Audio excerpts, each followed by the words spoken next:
শুভ সকাল বন্ধুরা। দেখো সকাল সকাল মামামদের স্কুল কাল শুক্রবার থেকে আরম্ভ হয়ে গেছে, যেহেতু আমি ব্লগ শ্যুট করতে পারিনি ভালোভাবে। দেখো রেডি হয়ে স্কুলে চলে গেল, পাপাও কাজে চলে গেল। আর দেখো ছোটো মামা মেজে জ্বালাতন করছে।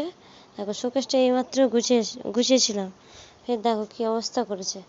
যেহেতু এই কাঁচটার মধ্যেও হাত পায়, ওই জন্য করে এই কাঁচটাই বেশি অত্যাচার, মানে সব জিনিসপত্র দেখো ওপরেরটা অত পায় না, হাত ছোটো মানুষ, ওই জন্য ওপরের কাজটা ঠিকঠাক আছে, এইটা ঠিক হাত পায়ে এই যে জ্বালাতন করছে।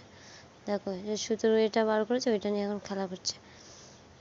চলো ও খেলা করুক, আমি এদিকে সমস্ত কাজ সারিয়ে নিই। আস্তে আস্তে অনেকগুলোই আছে, থালা বাসন আছে, চায়ের বাসন, তারপর জামা কাপড় আছে, জামা কাপড়গুলো গুছাতে কাচতে হবে। গ্যাসটাকে পরিষ্কার করব, মানে সার্ফ দিয়ে না করলে তো তেল কাজটা এটা যায় না, সাবান দিয়ে পরিষ্কার করলে অত ভালো পরিষ্কার হয় না, সার্ফ দিয়ে পরিষ্কার করব। আর দেখো বিছানাপত্র গোছানো হয়ে গেছে। মাম্মাম খাওয়ার জলটা পানিটা ফেলে দিয়েছিলো, ওই জন্য করে মেঝেটা একটু ধুয়ে নিচ্ছি। দেখো ধুলো ধুলো হয়েছিল, ওই জন্য করে একেবারে মেঝেটা ধুয়ে নিচ্ছি। ধুয়ে পরিষ্কার করে নিয়ে তারপরে একটু হচ্ছে গিয়ে ওকে খাইয়ে দেবো। দেখো আর ওই চেয়ার টুলের ওইগুলো সব রং মায়েদের বাড়ি রং করা হয়েছিল যখন, তখন ওই টুলটা ব্যবহার করা হয়েছিল, আর রঙগুলো আর ওঠেনি, ওই জন্য ওরকম দেখাচ্ছে। এই দেখো চেয়ারটা নিয়ে খেলা করছিল, এখন চেয়ারটা সরিয়ে রাখলাম। দেখো সব কাজ, ছাদটাও দেখেছো কি ময়লা হয়েছিল, একটু হালকা ফুলকা পরিষ্কার করে নিলাম ছাদটা একটু করে হালকা করে ঝাড় দিয়ে নিলাম। আর আকাশটা কেমন ঘোর ঘোর মতন করে আছে, খুব একটা যে রোদ্দুর উঠেছে তা না, এই যে হালকা হালকা হালকা রোদ্দুর উঠেছে। দেখো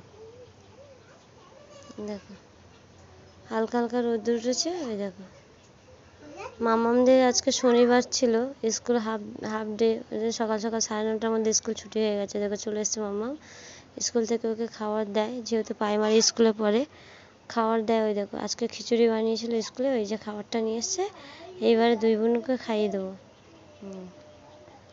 দেখো খিচুড়িটাকে ঢেলে নিলাম, একটু ঠান্ডা করে নিয়ে ওদেরকে খাইয়ে দেবো, দিয়ে আমি কাজ সারতে যাবো। ওদেরকে খাইয়ে দিই চলো। খাওয়ানো হয়ে গেছে, গ্যাস পরিষ্কার করা হয়ে গেছে, গ্যাসটা পরিষ্কার করে জামা কাপড় কেচে একেবারে জামা কাপড় কেচে নিয়েছি। দেখো জামা কাপড় কেচে নিয়েছি, কতগুলো জামা কাপড় হয়েছিল। দেখো কতগুলো জামা কাপড় ধুয়ে নিয়েছি, এগুলো ধুয়ে নিয়েছি, স্নানও হয়ে গেছে। আর এইদিকে চায়ের বাসন, মানে যে যে ধরার যে কাপড়গুলো, গরম হাঁড়ি ধরার যে কাপড়গুলো, ওইগুলো ধুয়ে দিয়েছি। দেখো চলো এবার রান্নার জোগাড় করি, দুপুরে রান্না করতে হবে। এই দেখো চলো। ছোটো মামা, যেহেতু ছোটো মামা ভীষণ দুষ্টুমি করে, ভীষণ দুষ্টুমি। এই দেখো কী হারে দুই বোনে মারপিট করছে। দেখো এই দেখো বড়ো মামা আর ছোটো মামা খুব মারপিট করছে। এই দেখো খাইয়ে দিয়েছি, ওরা ঘরের মধ্যে বসে বসে খেলা করছে। দুপুরে আজ রান্না হবে ডাল করব আর আলু ভাজবো। দেখো ভাত বসিয়ে দিয়েছি হাঁড়িতে, আলু ভাজবো, আর হচ্ছে কালকে একটু মাংসের তরকারি আছে, ওইটা হয়ে যাবে। দেখো আলুটা কেটে ওখানে ওই জলে আলুটা কেটে নিয়েছি, নিয়ে ভিজে রেখেছি জলে।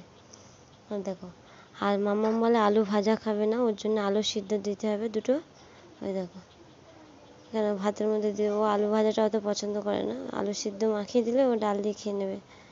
দেখো চলো ভাতের মধ্যে দিয়ে দিই আলু দুটো, দিয়ে তারপরে আবার দেখা হচ্ছে পরে। রান্নাবান্না সারা হয়ে করে নিই গুছিয়ে। ওদিকে ছোটো মামা আর বড়ো মামা ভীষণ দুষ্টুমি করছে।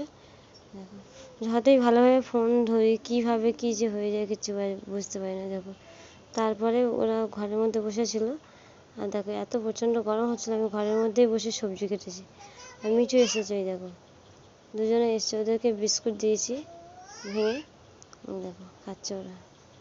দেখো আমার ঘরের মধ্যেই কিন্তু আছে, দেখেছো কতটা মানে সাহস পায়, যে এত মানে খাবার দিতে দিতে এত হয়ে গেছে, কাছের গোড়ায় চলে আসে, ওদের অত ভয় করে না।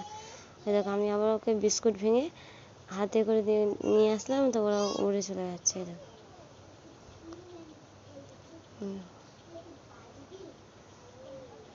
কিছুটা ভেঙে দিয়েছিলাম, আর ওইটা হাতে ছিল, আমি বাইরে আসলাম বলে চলে গেলাম। দেখো এত রোদ্দুরে দুপুরবেলা, এটা পুরো ভরা দুপুরবেলা, মানে 1:30 বাজে তখন। ওই যে জমিতে যে শাকগুলো আছে না, ওইগুলো তুলে বাবনি শাক বলে, তোমরা অনেকে চিনবে অনেকে চিনো না। দেখো দুপুর রোদ্দুরে কি কষ্ট, ওই শাকগুলো তুলছে, ওইগুলো আবার শুকিয়ে মানে বিক্রি হয়। দেখো বড় মামা টিউশনে পড়তে যাবে, যেহেতু সকালে স্কুল, ওই জন্য বিকালে করে টিউশনে পড়তে যেতে হচ্ছে। ঘুম থেকে উঠে বেজায় মুখ, যাবে না পড়তে, খুবই জ্বালাতন করছে যে আজকে আমি যাব না। আমি ভালোভাবে বুঝিয়ে বললাম যে আজকে দিনটা যাও, কালকে ছুটি তো আছে, ওই জন্য আবার পড়তে যাচ্ছে। দেখো বিকেলে প্রায় সমস্ত কাজ টুকিটাকি হয়ে গেছে। দেখো ঘর দৌড় ঝাঁট দেওয়া হয়ে গেছে, গ্যাস এঁটো থালা বাসনও মাজা হয়ে গেছে, দুপুরের থালা বাসন দেখো সবই গোছানো হয়ে গেছে। শরীরটা খারাপের জন্য রাত্রে ভয়েস দিতে পারিনি, ওই জন্য করে একটু আওয়াজ হচ্ছে, কিছু মনে করো না। দেখো আলনাও গোছানো হয়ে গেছে। দেখো বড় মামাকে নিয়ে এবার পড়তে দিয়ে আসবো। দেখো ছোটো মামাকে বলছিলাম একটুখানি রিলস বানাও, শর্ট ভিডিও দেওয়ার জন্যে, তাও কোনো রকমভাবে হচ্ছিল না, মানে ওর মুড ছিল না যে শর্ট ভিডিও বানাবে। দেখো বলছে একটা গান চুপি চুপি, ওই দেখো চুপি চুপি দেখো। তারপর বিকালে ওই যে দোকানের সামনে মেজো কাকাদের বাড়ি ধারে এসেছি, এটা আমার পিসির ছাগলের বাচ্চা হয়েছে, যে নিয়ে খেলা করছে। এই দেখো ওর গায়ে হাত বুলোচ্ছে। বিকালে এটা দেখে না, মামাম পড়তে চলে গেছে বিকালে, ওই দেখো ছাগল বাচ্চা নিয়ে খেলা করছে। সন্ধ্যের পরে আর কোনো ভিডিও শ্যুট করা হয়নি, কারণ খাইয়ে দাইয়ে ওদের পড়তে বসে। দেখো ওরা ঘুমিয়ে পড়েছে, আমি রাত্রে একা শুয়ে আছি জানালার দিকে চাকে, চাঁদটাকে কত সুন্দর দেখাচ্ছে। দেখো আজকে আমার ব্লগটা এখানে শেষ করছি। সবাই সুস্থ থেকো, ভালো থেকো, সবাইকে আমার আন্তরিক শুভেচ্ছা।